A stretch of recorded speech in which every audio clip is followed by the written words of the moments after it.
नमस्कार। कैसे हो आप सब लोग? उम्मीद करता हूँ कि आप सब ठीक होंगे, अपनी जिंदगी का खूब आनंद ले रहे होंगे। जिंदगी आनंद के लिए है, जिंदगी खुशियां मनाने के लिए है, जिंदगी दूसरों के काम आने के लिए है। खुशियां बांटो, खुश रहो, ऐसा ही सबका ध्येय होना चाहिए। हम यदा कदा परिस्थितियों के बस कुछ ऐसे काम कर बैठते हैं जो हमें नहीं करने होते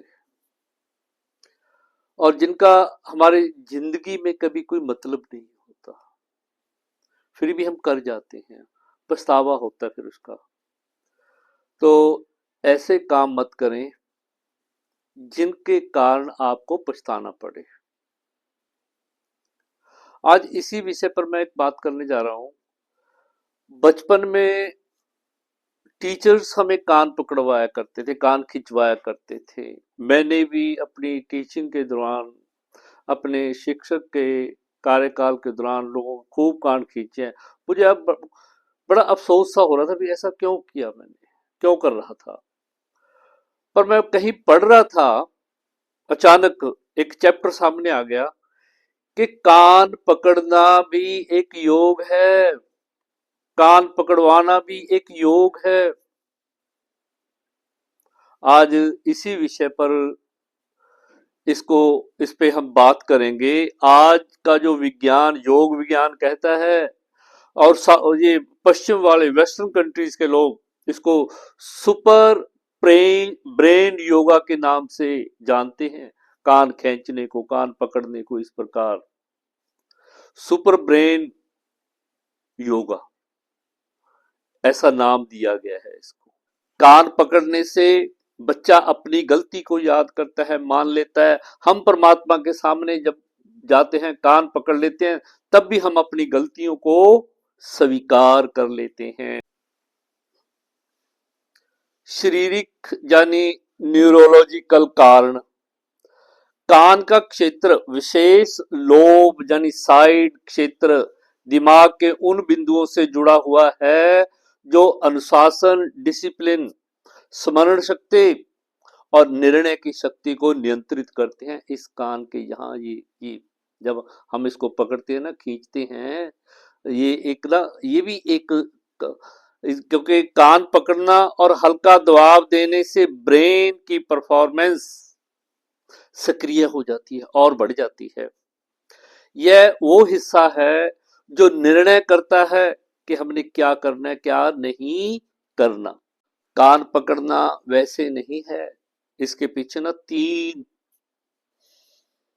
क्रियाएं काम करती हैं, 3 स्तर काम करते हैं: शारीरिक, मानसिक और आयुर्वेदिक। हम एक एक पॉइंट पे बात करेंगे। अब कहते हैं कान पकड़ने के पीछे की थ्योरियां अब सामने आ रही हैं। आध्यात्मिक, मानसिक और आयुर्वेदिक दृष्टि से इसमें एक गहरी जो समझ छुपी हुई थी वो सामने आ रही है। हम जब मंदिर में जाते हैं तो परमात्मा के आगे कान पकड़ कर माफी मांगते हैं अपने बुरे कार्यों के लिए, अपने पापों के लिए। माता पिता जब हमसे माफी मंगवाते तो कान पकड़कर, स्कूल में हम बच्चों को पकड़वाते हैं, कान पकड़वाते हैं, ऐसे जब मुर्गा बना देते हैं। इसके पीछे भी एक गहरी समझ छिप। आयुर्वेद और योग की दृष्टि से कान एक महत्वपूर्ण मर्म बिंदु है। कान में कई एक्यूप्रेशर पॉइंट्स छुपे हुए हैं जो बुद्धि को, इंटेलेक्ट को, विवेक, विजडम को और स्मरण शक्ति को सक्रिय करते हैं कान पकड़ने से। इसलिए कान पकड़ना अज्ञान या गलती स्वीकार करके बुद्धि को जागृत करना होता है। इसी कारण प्राचीन गुरुकुलों में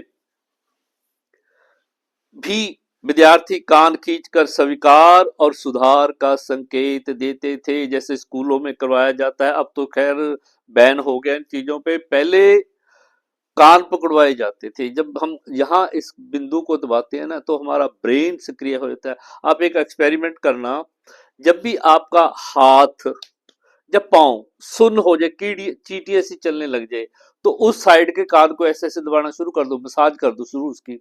आपका 1 सेकंड यानी 2-3 सेकंड के अंदर आपका हाथ या पाँव नॉर्मल हो जाएगा। देखना करके इसको।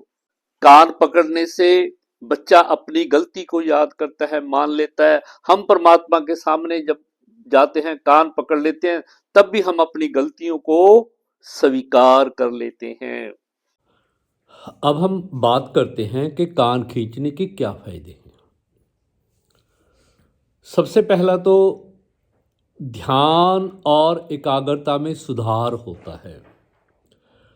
अगर हम ध्यान में बैठने से पहले थोड़ा सा अपनी इस लॉब को खींच लें, हम अपनी कंसंट्रेशन और ध्यान मेडिटेशन को अच्छे तरीके से कर पाते हैं।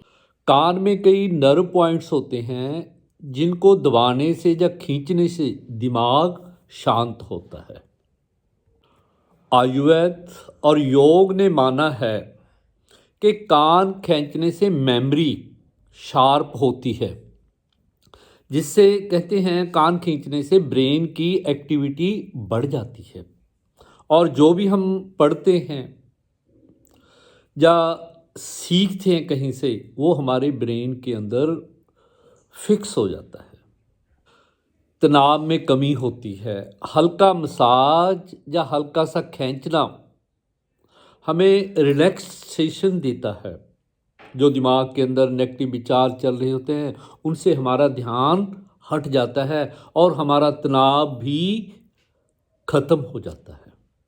कुछ लोगों का कहना है कि कान खींचना या दबाना ये सिर दर्द में भी लाभदायक है। कुछ पॉइंट हैं, क्योंकि सिर दर्द कहते हैं पेट से चलता है, कुछ पॉइंट पेट के भी हैं, ब्रेन के भी हैं। जब हम इनको ऐसे ऐसे दबाते हैं यहाँ से ऊपर से, वो सारे पॉइंट एक्टिव होकर सिर दर्द को गायब कर। कान खींचने से ब्लड सर्कुलेशन, कान के आसपास के क्षेत्र में ब्लड सर्कुलेशन बढ़िया होता है और उससे रिलैक्सेशन मिलती है। हम आराम की स्थिति में पहुंच जाते हैं। यौगिक मान्यता के अनुसार हमारे पाचन में सुधार होता है कान खींचने से, दबाने से। इसमें कुछ पॉइंट हैं जो सारे अंगों के पॉइंट हैं यहाँ, और उसमें पेट के भी पॉइंट हैं। जब हम कान खींचते हैं तो हमारा डाइजेस्टिव सिस्टम भी बढ़िया हो जाता है। बात करते हैं इसे कब करना चाहिए। या तो सुबह खाली पेट, या जब आपको प्रॉब्लम है, कोई भी प्रॉब्लम है, तब कर लो। शांत एक स्थान पे बैठ जाओ और ये जो लॉब है ना, इसको धीरे धीरे दबाना है या इसकी मसाज करनी है। देखना आपकी कोई भी प्रॉब्लम है, मेमोरी की प्रॉब्लम है, सिर दर्द की प्रॉब्लम है, इनको खींचने से ठीक। और इवन के जो कानों के अंदर प्रॉब्लम आ जाती है वो भी ठीक होती है। इसकी ऐसे से मसाज करने से कानों की प्रॉब्लम ठीक हो जाती हैं। सुनने में या लीकेज कान में लीकेज हो जाती है, वो सारी चीज़ें मसाज करने से, खींचने से और दबाने से कान भी हमारे सही रहते हैं, मेमोरी पावर बनी रहती है। उम्मीद करता हूं आज का वीडियो आपको अच्छा लगा होगा। इसे लाइक भी करना, शेयर भी कर देना और मेरे चैनल को सब्सक्राइब भी करना। धन्यवाद, नमस्कार, मेरे साथ जुड़े रहने।